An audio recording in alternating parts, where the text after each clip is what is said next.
질문이 너무 많이 생기더라고요. 이 문장을 보는 순간 MBTI가 S면 못 받고 N이라면 받을 수 있는. 이게 무슨 소설이야 이런 생각하실 수 있죠. 불불행이 행복이 아닌가? 어떻게 보면 불행한 것만 제어돼도 행복한 게 아닌가?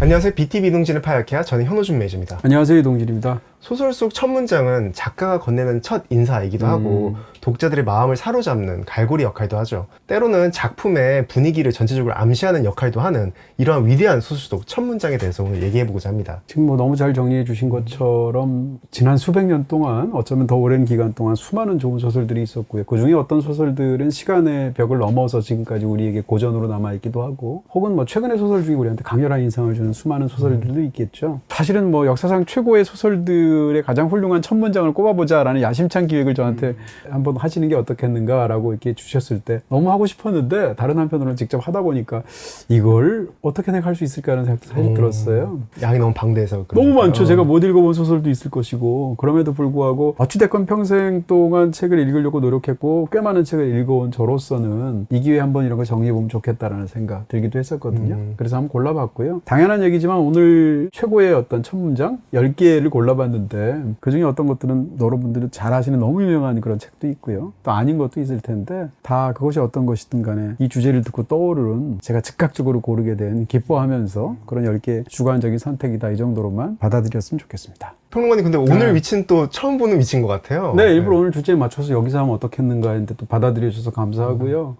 지금 여기는 이제 세계문학 그 소설들, 외국 소설들이 꽂혀있는 섹션인데, 사실은 지금 여기 파이아키아 새로 이사 와서 지금 아직도 정리가 안 끝났잖아요. 아직도. 그렇죠. 반대편을 보면 아직 책이 안 꽂혀져 있는 데도 많고. 네, 지금 여기 있는 2층이 지금 아직도 정리가 안 된 최후의 층입니다. 그래서 책들이 지금 분야별로만 꽂혀 있고 그 안에서는 세분화가 안 되어 있어서 뒤집혀 있는 책도 있지 않을까 싶은데, 뭐 그런 정도라는 걸 좀 약간 여러분께 핑계 삼아 말씀드리게 됩니다. 제 눈엔 너무 깔끔해 보입니다.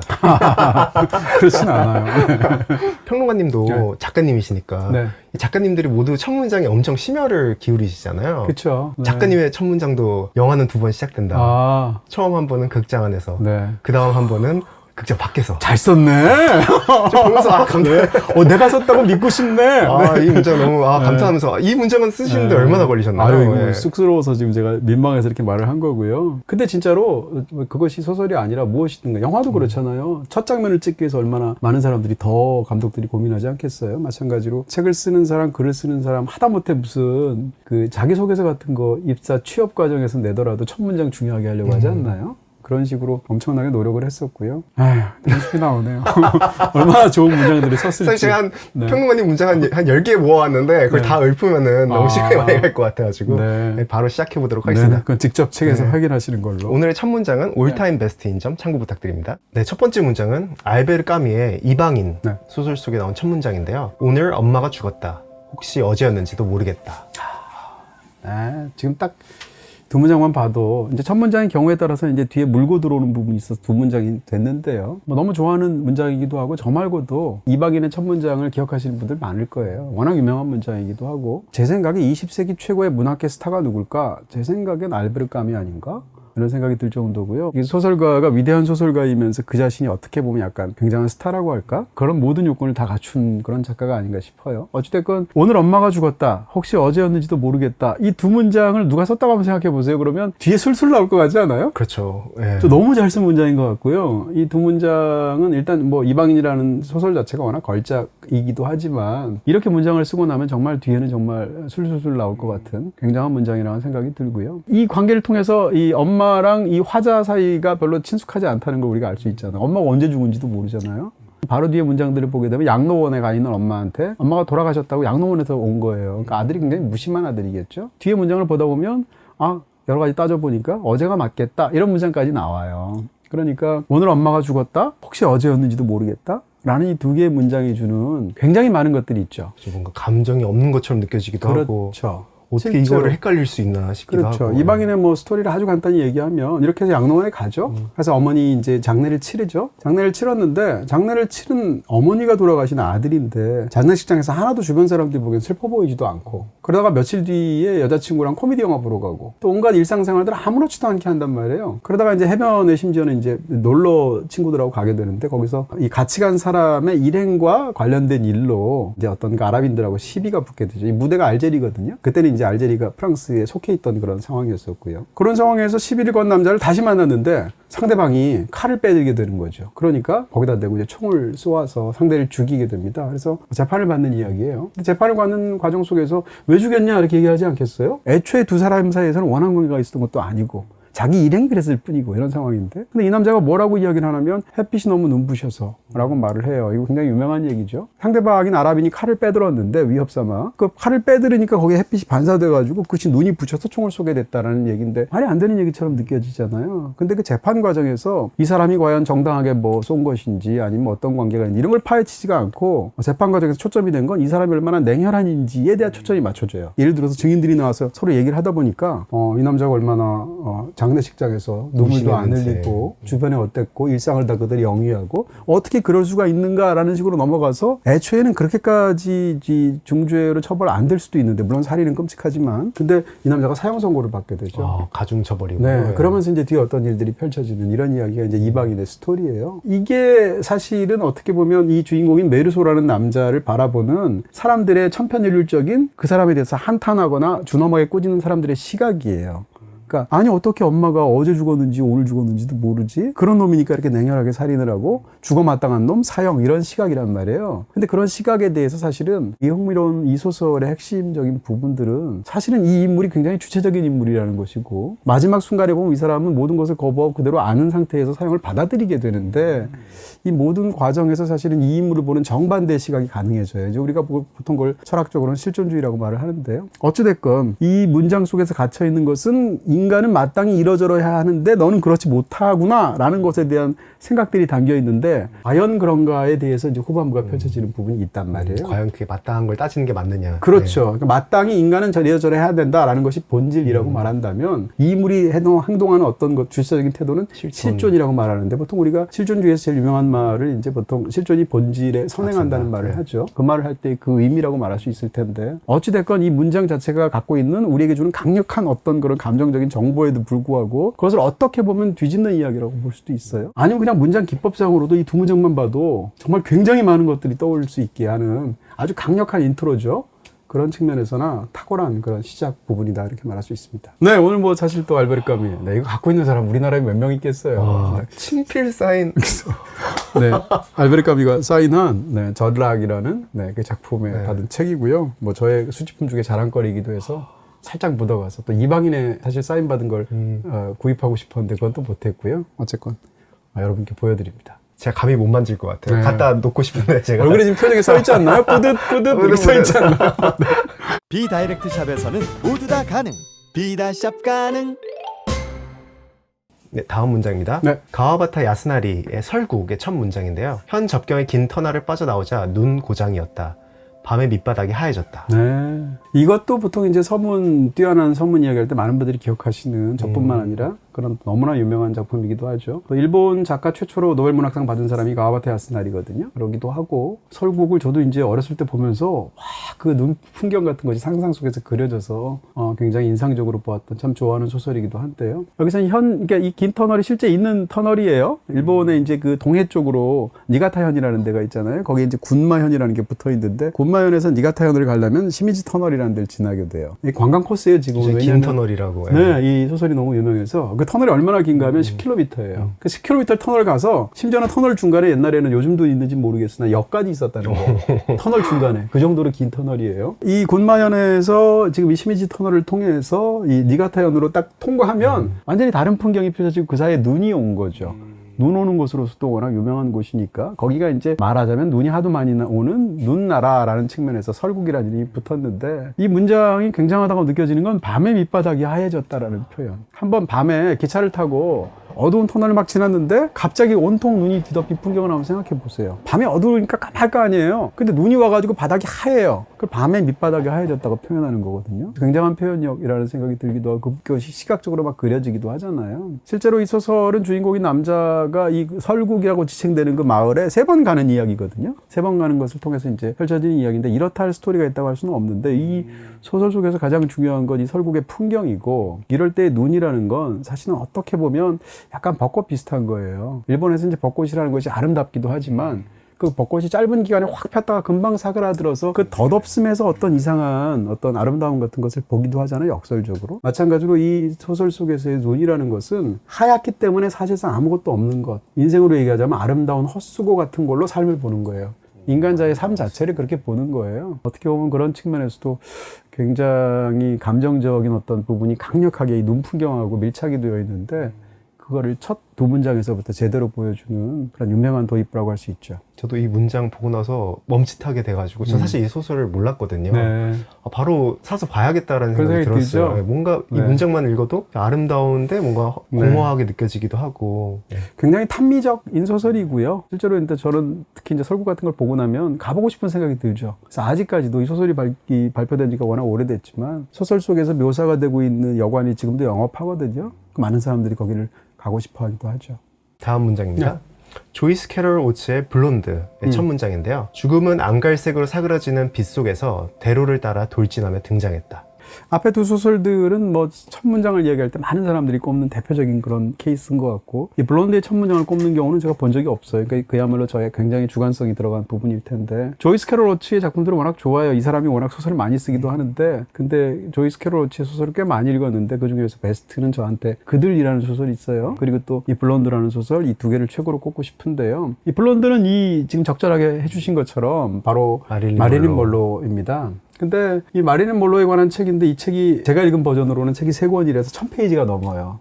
꽂히는 거 본 것 같아요. 그쵸, 예. 그쵸. 근데 지금은 이제 이게 아마 복복서가에서 나온 것 같은데 판권이 넘어간 것 같고요. 어찌됐건 제가 읽은 버전에서 이 문장을 가져왔는데요. 마릴린 먼로 하면 떠오르는 신화화되어 있는 그런 배우이지 않습니까? 스타이면서. 예. 근데 마릴린 먼로 하면 제일 먼저 떠오르는 게 뭐예요? 그 사람의 죽음이란 말이에요. 1962년도에 굉장히 의문사했죠. 여러 가지로 지금까지도 뭐 살해되었느니 자살했느니 사고사니 수많은 어떤 것들이 있는데 애초에 이 소설을 보면 이 죽음을 의인화해서 문장이 시작돼요. 지금처럼. 돌진한다는 표현을. 그렇죠. 심지어는 이 2번째, 3번째 문장에 이르면 죽음이 마치 배달 자전거를 타고 맹렬하게 페달을 밟으면서 온다는 표현까지 등장하거든요. 근데 그게 한두 문장으로 끝나는 게 아니라 2-3페이지에 걸쳐서 프롤로그에서 집중적으로 죽음이 달려들어서 그녀에게 쉽게 얘기하면 죽음을 배송하는 거죠. 그런 풍경들을 육박하면서 보여주는데 죽음에 대한 의인화나 묘사나 이런 것들이 주는 더군다나 세상에서 가장 많이 알려져 있다고 생각하지만 이 저자는 아직도 잘못 알려진 측면이 있다고 생각하는 그런 마릴린 먼로의 삶을 이야기할 때 끝에서 제대로 죽음을 앞세워서 이야기를 하는 거죠. 그런 측면에서 도입부에서의 압박감이나 육박감 같은 것이 굉장했던 조이스 캐럴 오츠의 뛰어난 첫 문장이다 이렇게 말씀드릴 수 있습니다. 조이스 캐럴 오츠도 워낙 좋아해서 이제 멀베이니 가족이라는 소설인데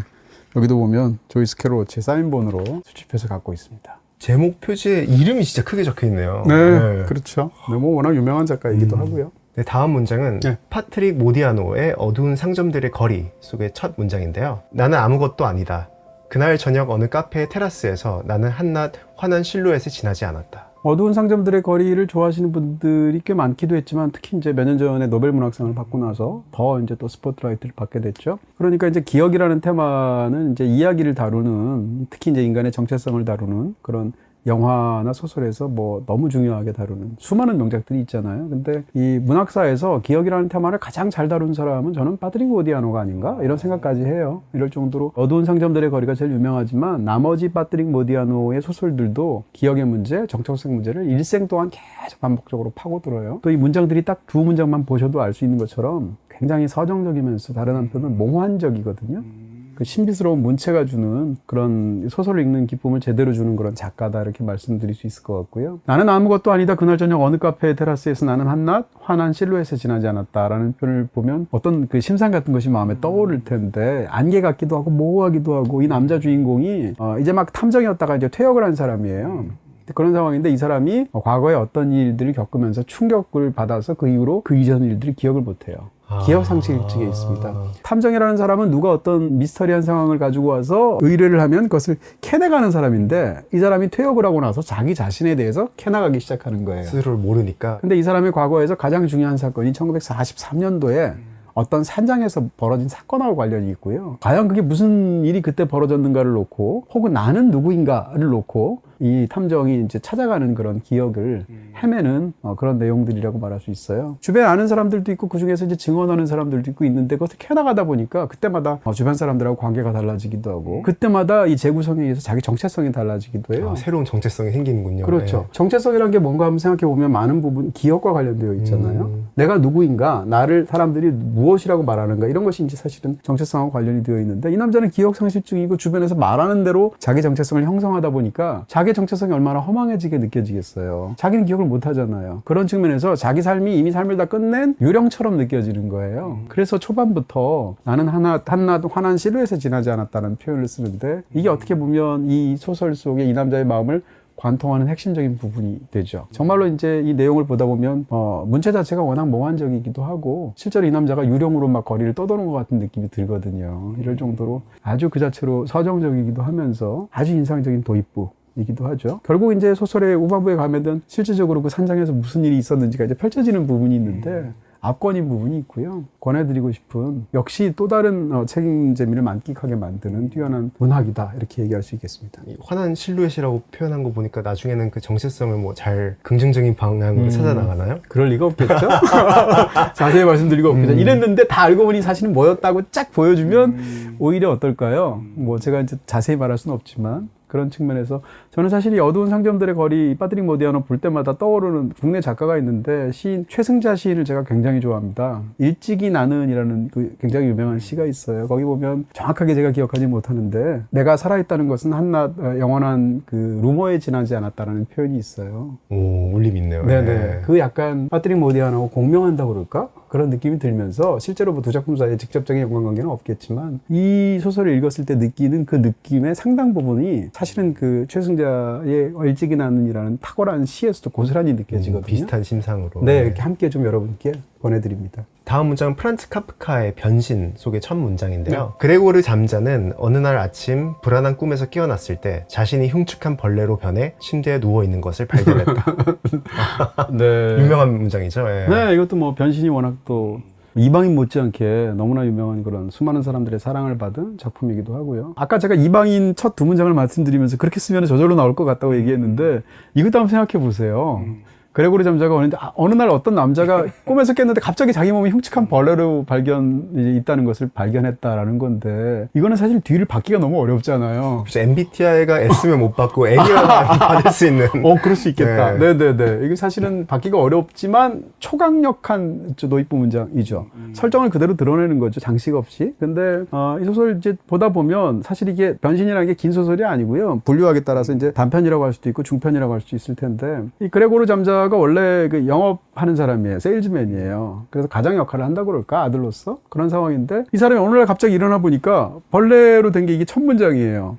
그러고 나서 자기 몸을 살피니까 등이 딱딱한 껍질로 변해 있고, 침대에 이불은 간신히 몸에 걸려 있고, 몸에 수많은 다리가 달려 있단 말이에요. 이런 상황에서 가만히 있어봐, 이게 지금 어떻게 된 거지? 라고 하면서 몸을 관찰하는데 누가 부르기 시작하고, 이러면서 펼쳐지는 이야기란 말이에요. 요즘이라면 이제 이런 식의 상상을 해서 하는 그런 부분들도 많은데, 이 소설이 나온 게 1910년대 중반, 그러니까 1차 세계대전이 아마 시작된 직후에 나온 소설인 걸로 알고 있고, 당대의 어떤 그런 시대적인 불안 같은 것이 있었을 것이고요. 또 이런 쪽에 상상을 하는 어떤 그런 작가로서의 탁월함 같은 것도 있겠죠. 근데 이 문장 자체가 주는 것은 굉장히 환상적인 부분이잖아요. 어떻게 갑자기 사람이 일어났는데 벌레로 변해 있겠어요? 근데 거기에 대한 설명이 이 소설엔 전혀 없어요. 그러니까 그냥 제시하죠. 네, 예. 무슨 뭐 약을 잘못 먹었다거나 뭐 이런 게 없단 말이에요. 이 소설은 초반 이렇게 약간 판타지적인 그런 부분으로 설정을 둠에도 불구하고, 소설 자체의 문장은 굉장히 사실적이고요. 굉장히 어떤 정확한 문장 같은 것들을 구사해 나가면서 이야기가 펼쳐진단 말이에요. 갑자기 멀쩡하게 있던 아들이 이제 벌레로 됐으니까 가족들이 부담스러워 하겠죠? 그리고 이 집안에 생계 문제가 있잖아요. 가장이 되던 사람이 돈벌이를 못하니까. 오빠로서 굉장히 애지중지했던 여동생이 있는데, 그 여동생이 또 오빠에 관한 태도가 변한다거나, 뭐 등등등의 과정을 통해서 이 그레고르 잠자에 관한 세상의 태도 혹은 이 남자의 당혹스러움 이런 것을 묘사하는데 여기에 담겨있는 정서는 어찌할 수 없음 같은 정서가 있잖아요. 내가 갑자기 벌레를 보냈는데 내가 할 수 있는 건 없잖아요. 그렇죠. 이런 상황 속에서 가장 그 나를 아껴줘야 되는 가족들이 나에게 혐오 같은 태도를 보인다거나 뭐 스스로에 대한 당혹감이 있다거나 이런 것들에서 삶의 어떤 핵심적인 그런 상태를 보는 거죠. 그래서 펼쳐지게 되는데요. 여기에 대해서 이제 뭐 수많은 해석들이 있을 수 있을 텐데 이 변신이라는 소설이 주는 그 특별한 어떤 마력 같은 것이 있죠. 첫 문장에서 드러나듯이 그런 측면에서도 아주 인상적인 많은 분들이 기억하시는 첫 문장이라고 할 수 있겠습니다. 쓸모가 있어야만 인정받는 게 너무 절망스러웠을 것 같아요. 그렇죠. 네, 그것이 제거되었을 때 어떻게 보면 세상은 변한 게 없는데 자기가 갑자기 변해서 변신된 거잖아요. 그런 상태였을 때 세상이 나에 대한 태도가 완전히 바뀌지 않겠어요? 특히 가족을 중심으로 이런 것들을 집중적으로 보여주는 그런 놀라운 소설이죠. 다음 문장입니다. 보르헤스의 바벨의 도서관의 첫 문장인데요. 우주는 부정수 혹은 무한수로 된 육각형 진열실들로 구성되어 있다. 네. 이게 무슨 소설이야 이런 생각하실 수 있죠. 질문이 너무 많이 생기더라고요. 이 문장을 보는 순간 그렇죠. 왜 육각형이지? 왜 도서관을 우주로 비유하지? 예. 굉장하다는 생각이 들죠. 이제 뭐 호르헤 루이스 보르헤스, 그러니까 보르헤스는 이렇게 얘기할 수 있어요. 우리가 보통 이제 포스트 모더니즘을 얘기할 때 포스트 모더니즘에 결정적인 영향을 끼친 작가라고 말을 하기도 하고 어떻게 보면 이제 우리가 그걸 지역별로 말하는 게 좀 그렇지만 라틴 아메리카 문학이라는 게 있단 말이에요. 세계 문학 사이에서 아시아 문학, 한국 문학 뭐 각각이 차지하는 위치들이 있을 텐데 라틴 아메리카 문학이 또 얼마나 훌륭한 위대한 작품들이 많아요. 무슨 백년의 고독 같은 작품도 있고. 근데 이 라틴 아메리카의 문학을 사실상 분기점이 있어요. 그러니까 보르헤스 이전과 이후로 나눈다고 할 수 있고요. 어떻게 보면 인류 역사에서 예수 그리스도를 기준으로 AD와 BC를 나누잖아요. 예. 그래서 우리가 지금도 2025년이라고 말하잖아요. 마찬가지로 이 보르헤스는 그런 결정적인 영향을 라틴 아메리카 문학에 끼쳤다. 이렇게 말할 수 있어요. 엄청난 영향이네요. 예. 그렇죠. 근데 이 보르헤스의 이 소설을 지금 보아도 어떤 면에서는 신선하고 어떤 면에서는 당혹스럽고 어떤 면에서는 불가해하게 느껴지거든요. 어떤 점이 그랬을까요? 일단 이 바벨의 도서관, 일단 보르헤스는 장편 소설을 쓰지 않고 항상 단편을 썼고요. 단편도 굉장히 짧아요. 예를 들어서 바벨의 도서관 같은 소설을 직접 보면 우리나라에서 나온 걸로 한 10페이지 조금 넘을까? 이럴 정도의 굉장히 짧은 소설들이고 소설에 담겨있는 그런 소설의 내용이 우리의 기본적인 생각하고 다른 게 너무 많아요. 예를 들어서 제일 유명한 작품 중에 하나가 바벨의 도서관인데 바벨의 도서관은 스토리가 없어요. 스토리가 없다는 게 무슨 얘기인가 하면 자기가 상상하는 어떤 도서관 혹은 그게 우주일 수도 있어요. 우주 또는 이 도서관이 되는 곳에 이 세계의 구조를 설명하는 게 소설의 끝이에요. 처음부터 끝이에요. 그러니까 소설 속에 등장하는 캐릭터도 없고 화자가 있지만 그 다음에 소설 속에 이어지는 어떤 스토리상의 기승전결의 흐름도 전혀 없어요. 갈등도 없고. 예. 네, 어떻게 보면 이게 소설이야? 라고 느낄 정도로. 근데 이런 데서의 그가 보여주는 어떻게 보면 창작자라는 것은 아주 그냥 일반적으로 말을 한다면 하나의 세계를 창조하는 거란 말이에요. 그 세계가 우리가 보아오는 세계랑 굉장히 닮아있는 리얼리즘적인 세계이든 아니면 여기 없는 것을 집어넣어서 만든 판타지적인 세계이든 무엇이든 간에 그런 측면에서 이 보르헤스의 상상이 보여주고 그것을 문학적으로 언어를 통해서 바꾸어내고 만들어내고 굉장히 놀라운 측면들이 있다는 것이고요. 시작이 우주는 부정수 혹은 무한수로 된 육각형 진열실들로 구성되어 있다라고 하는데 처음 서너 페이지만 봐도 너무 놀랍기도 하고 너무 황당하기도 해요. 일단 이 사람은 우주를 도서관으로 상상한 건데 우주일 수도 있고 실제로 도서관일 수도 있어요. 예, 각 진열실이 육각형으로 되어 있어서 그게 무한대로 서로 이어지고 있다는 거 아니에요? 근데 각각의 그 육각형으로 되어 있는 그 진열실이 그 중에서 이제 육각형이면 벽이 6개 아니에요? 그 중에서 2개 벽을 제외하고 나머지 4벽에는 각각의 벽마다 책장이 5개씩 있어요. 각각의 책장에는 32권의 책이 꽂혀 있어요. 각각의 책은 모두 다 410페이지짜리 책이에요. 이런 식으로 이제 우주를 어떤 정교한 어떤 이런 것들이 체계가 되어 있는 것으로 상상을 하게 되는데 이 4개의 책장에 있는 벽을 제외하고 나머지 둘 중에 하나는 현관이 있어요.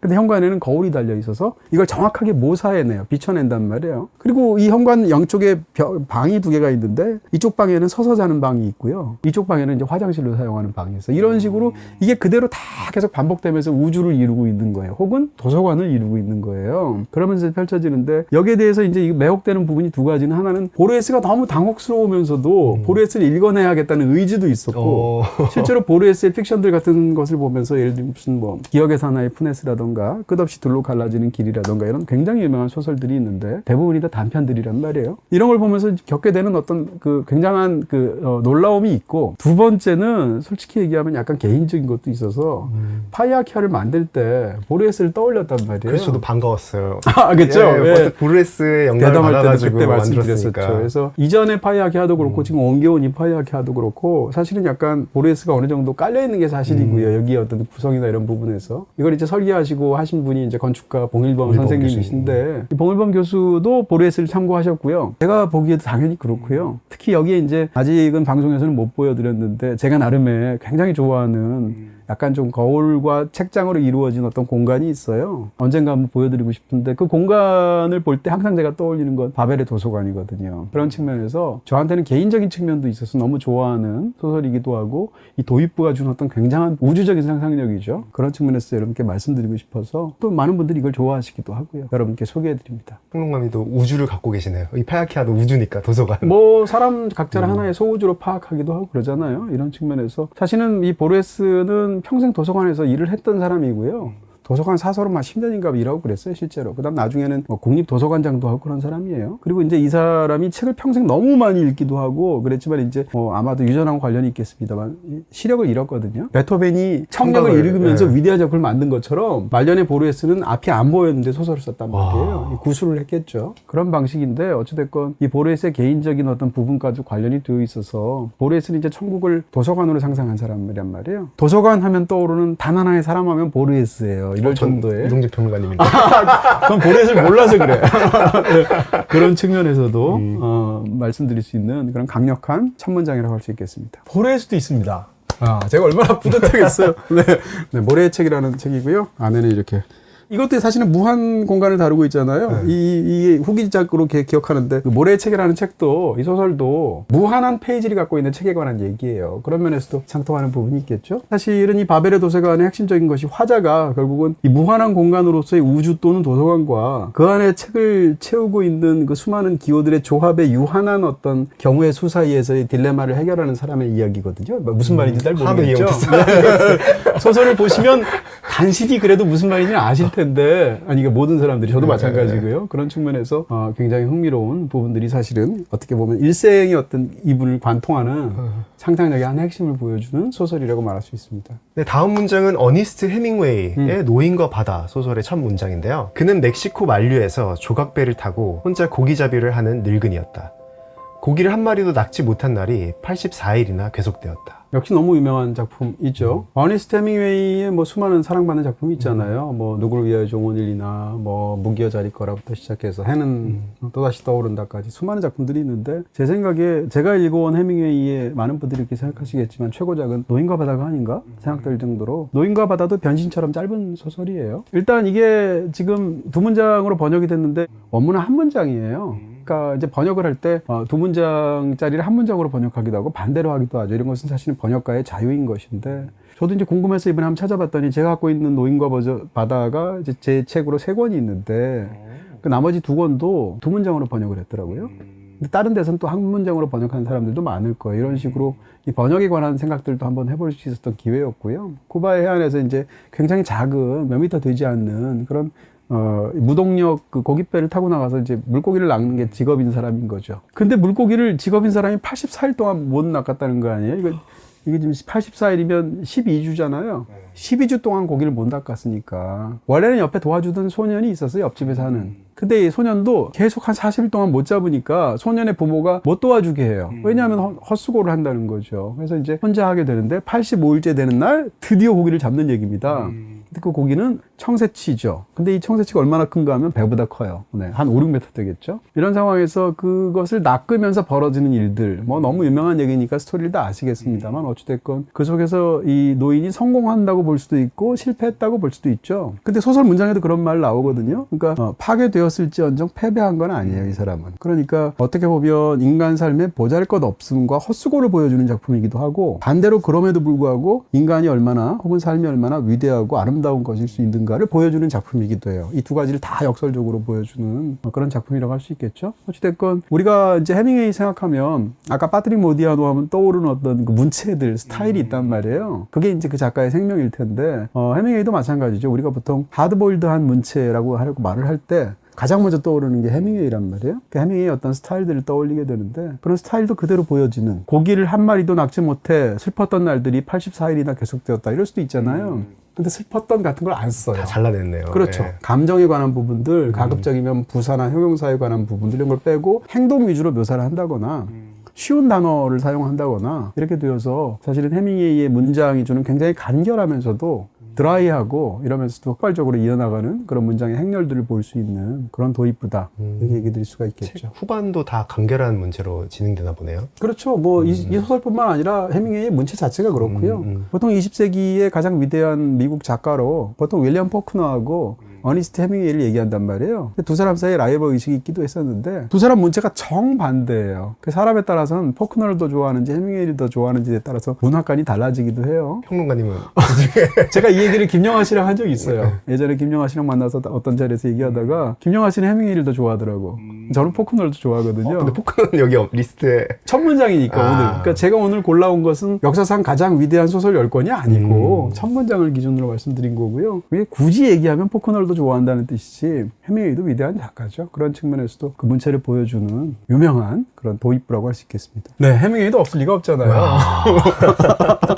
네, 이거 노인과 바다는 아니고요. 네, 누굴 위하여 종은 울리나 그 작품인데 여기 해밍웨이의 사인이 와, 사인이 진짜 멋있네요. 네, 담겨 있습니다. 네, 평론가님은 사인 책을 자랑을 하셨지만 네. 저는 잠깐 저희 회사 상품에 신상품이 나와가지고 잠깐 자랑 타임 하도록 하겠습니다. 사실 저희가 콘텐츠를 준비한 거는 예전부터 이 콘텐츠를 하고 싶었지만 TV를 사용하는 형식으로 진행하게 된 이유는 이 BTV 무빙이라는 상품을 소개하기 위함도 있었는데요. 이 BTV 무빙이라는 상품에 대해서 짧게 설명드리자면 이동식 TV인 무빙 스타일과 SK 브로드밴드의 초소형 셋톱박스 스마트 3 미니를 조합해서 만든 상품입니다. 원래 셋톱박스가 그 되게 긴 랜선이 있고 긴 전원선이 있고 HDMI 선도 되게 길어가지고 이동식으로 뭔가 사용하기 되게 어려웠는데 지금은 제가 뒤를 잠깐 보여드리자면은 이 랜선이 없고요. 랜선 없이 무선으로 연결이 되고 또 HDMI 선과 전원선이 바로 이 이동식 TV에 짧게 연결되는 형식으로 돼 있어가지고 어디든 편하게 이동할 수 있습니다. 그래서 이 장점이 선이 없어가지고 보다 깔끔하게 인테리어를 할 수 있다는 장점이 있고 랜선이 아무래도 없다 보니까 어디서든 뭐 침실이든 주방이든 거실이든 어디서든 이 이동식 TV를 통해서 실시간 TV와 OTT를 볼 수 있다는 장점이 있죠. 저희 서비스 매니저님이 설치부터 세팅까지 완벽히 해드리고요. 자세한 내용은 고정 댓글에 링크를 통해서 확인하시면 될 것 같습니다.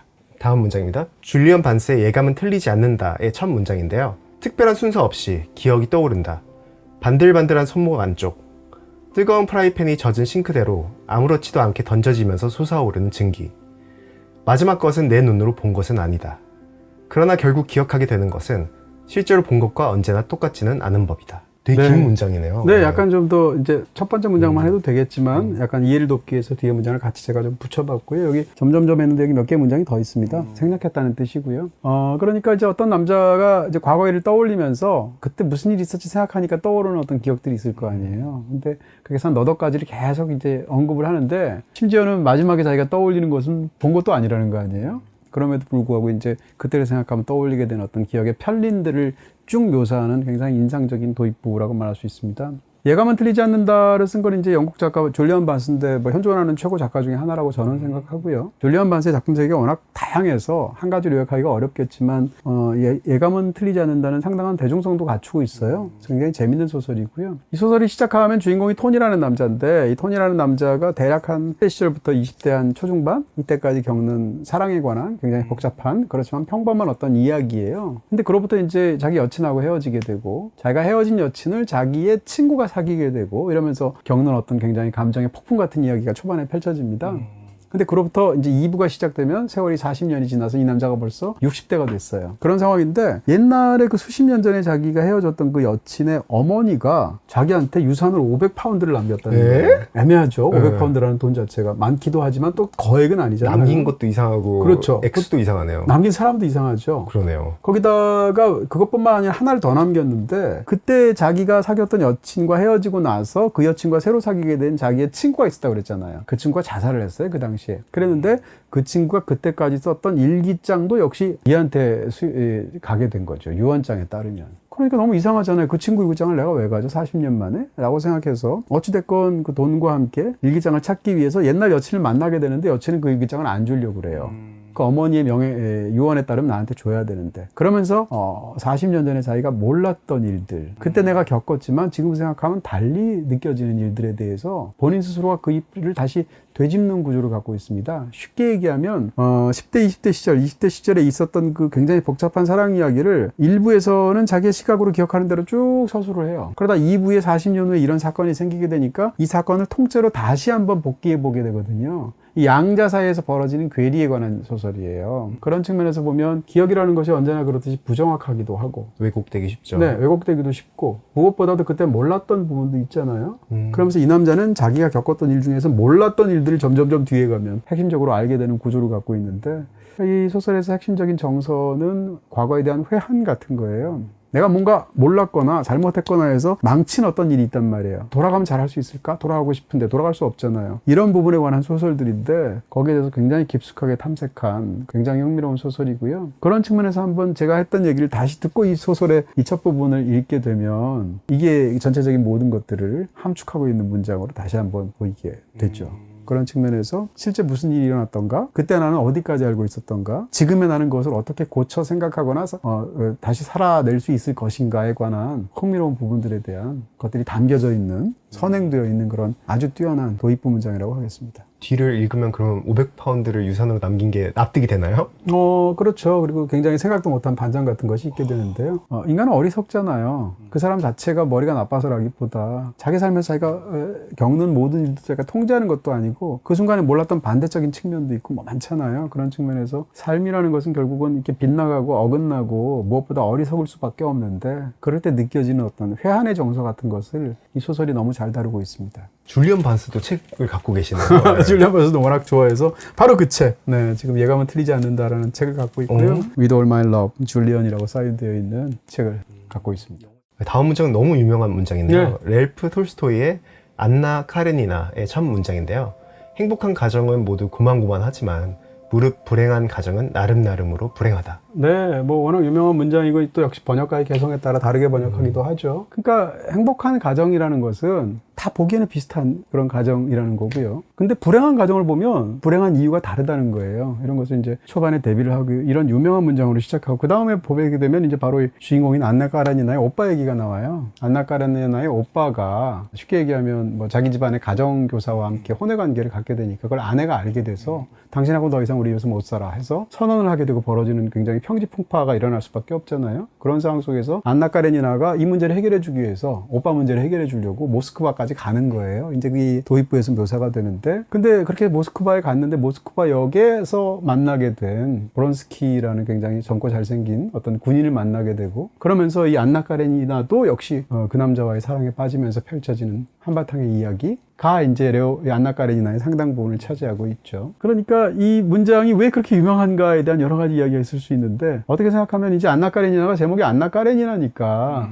안나 까레니나가 처음부터까지 다 나올 것 같잖아요. 의외로 그런 소설이 아니고요. 이 안나 까레니나도 페이지가 당연히 1000페이지도 넘어 엄청나게 많은 분량의 긴 소설인데 아주 그냥 간략하게 이야기하면 안나 까레니나 이야기는 두 커플을 대비하는 소설이에요. 하나는 안나 까레니나와 그가 혼외 관계로 만나게 되는 아까 말씀드렸던 브론스키와의 사이에서 벌어지는 이야기, 굉장히 비극적인 사랑 이야기라고 말할 수 있을 것 같고 나머지 하나는 또 다른 커플이 있어요. 그래서 보통 안나 까레니나를 안 읽으신 분들은 이 부분을 아예 모르게 되는데 그게 이제 레빈과 키티라는 사람 사이에서의 또 다른 사랑 이야기가 있거든요. 소설을 다 읽고 나면 무게중심은 어떻게 보면 후자에 있다고 볼 수도 있어요. 이런 측면에서 무릇 불행한 가정은 나름나름으로 불행하다의 한 케이스로 말하는 게 사실상 안나 카레니나와 가정이라고 해서 좀 그렇지만 브론스키와의 사이에서 이야기라고 할 수 있고 행복한 가정이라고 말하는 것은 이 소설의 후반부에 집중적으로 묘사가 되는 시골 마을에서의 키티와 이 레빈의 어떤 가정 혹은 사랑이라고 말할 수 있어요. 근데 그런 걸 떠나서 그냥 이 행복한 가정과 불행한 가정에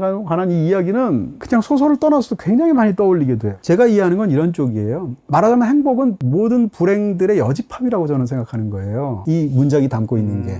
무슨 얘기인가 하면 A라는 가정이 불행한 이유는 예를 들어서 경제적인 문제 때문이야.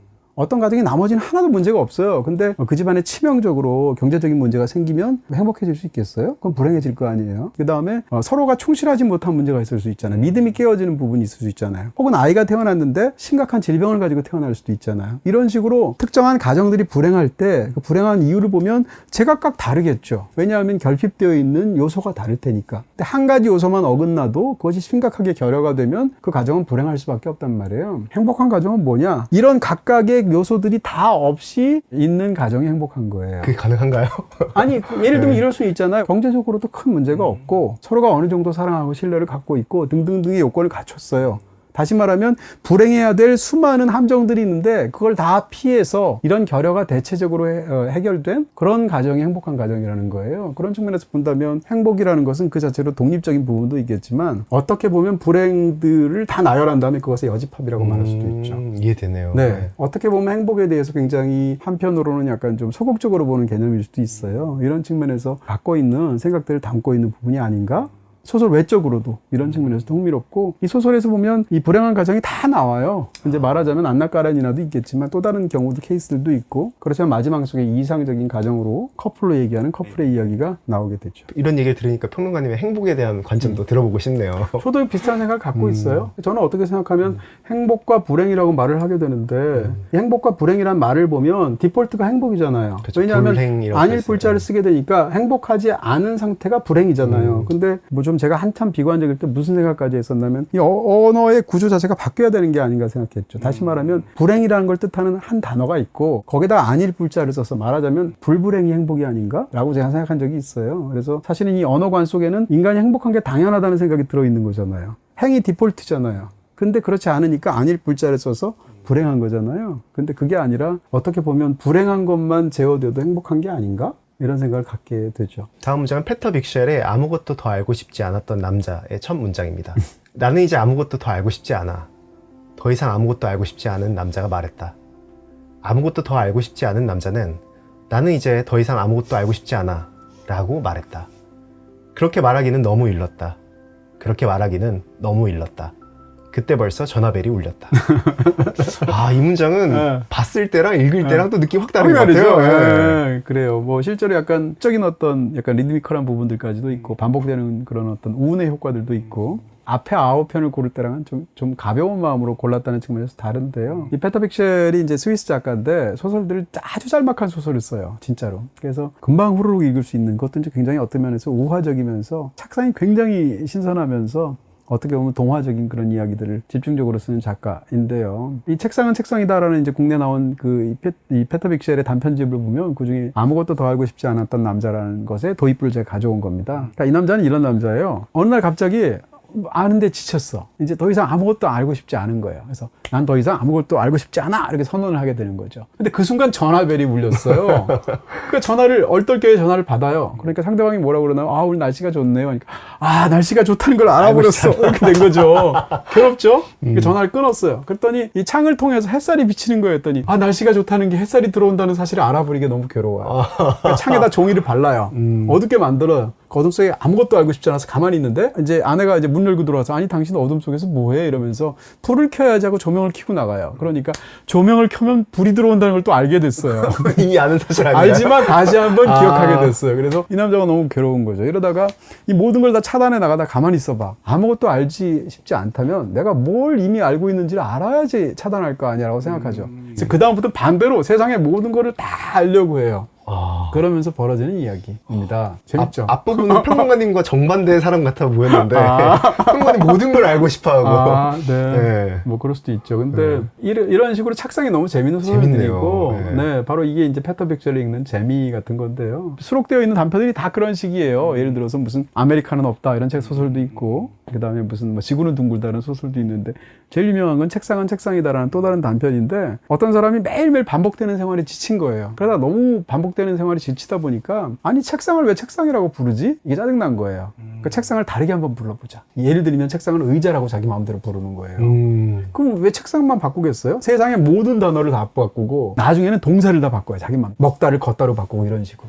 그 자기가 그걸 가지고 일기를 쓰고 말을 해요. 이야, 그럼 옆 사람은 그 얘기가 들리겠어요? 안 들리죠. 말도 안 되게 들릴 거 아니겠어요? 이러면서 벌어지는 이야기 이런 거예요. 이러다 보니까 이 페터 빅첼의 어떤 작품 세계가 확연히 눈에 들어오는 것 같은 느낌을 아마 받으실 텐데 이런 측면에서 이 도입부가 굉장히 익살스럽기도 하고 동화적이기도 하고 이 페터 빅첼의 소설이 주는 어떤 그런 재미를 이것만 봐도 알 수 있을 것 같아요. 좋은 의미로 네. 말장난 같네요. 되게 재밌는 말장난. 그렇죠. 굉장히 재밌는 어떤 언어 유희도 있죠. 그런 측면에서도 또 이제 9편도 굉장히 심각한 그런 또 명문들을 보셨으니까 또 다른 측면에서 한 편을 여러분께 골라서 또 베스트로 소개해 드립니다. 위대한 소설 속 되게 인상 깊은 첫 문장들을 쭉 살펴봤는데요. 네. 관련해서 소개해 주실 영화가 있을까요? 네, 뭐 사실은 이제 워낙 유명한 소설들도 포함되어 있어서 영화화된 작품이 사실은 많고요. 여러분께 일단 굉장히 쉽게 보실 수도 있고 또 재밌기도 한 작품들을 소개해 드린다면 안나 까레니나는 사실 영화사를 통해서 여러 번 영화화 됐는데 그중에서도 가장 비교적 최근에 나온 작품이기도 하고 또 굉장히 화려하게 재해석한 그런 작품이기도 해요. 키라 나이틀리가 주인공으로 나오게 되는 작품, 조라이트의 작품 여러분께 안나 까레니나 추천드리고요. 또 한편은 예감은 틀리지 않는다도 국내에서 외국에서도 마찬가지지만 이렇게 해서 전 세계적으로 개봉을 했거든요. 사실은 예감은 틀리지 않는다의 영화판은 어떻게 보면 주제의식이라는 측면에서 영화랑 원작이 정반대예요.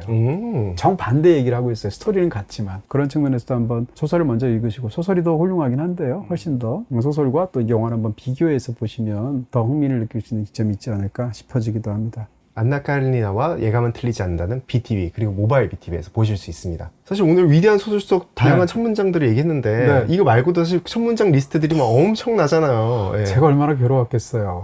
네. 밤새 또 10개 보내주신 다음에도 글쎄요, 고민을 아니야. 계속 하시더라고요. 더 하고 싶어가지고 네. 근데 이제 지금 벌써 러닝 타임도 시간도 많이 갔을 것 같은데 10개를 고르느라고 굉장히 어려웠고요. 정말 훌륭한 첫 문장들이 너무 많았고요. 또 하다 보니까 국내 소설도 있잖아요.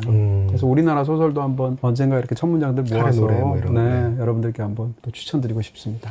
다음엔 언제 기회가 된다면 여러분들이 만약 이 콘텐츠를 즐겨주신다면 네. 한국 소설 속 첫 문장도 다음에 다루면 좋을 것 같습니다. 네, 좋겠네요. 여러분들도 마음속에 남는 첫 문장이 있으면 댓글로 남겨주시면 감사하겠습니다.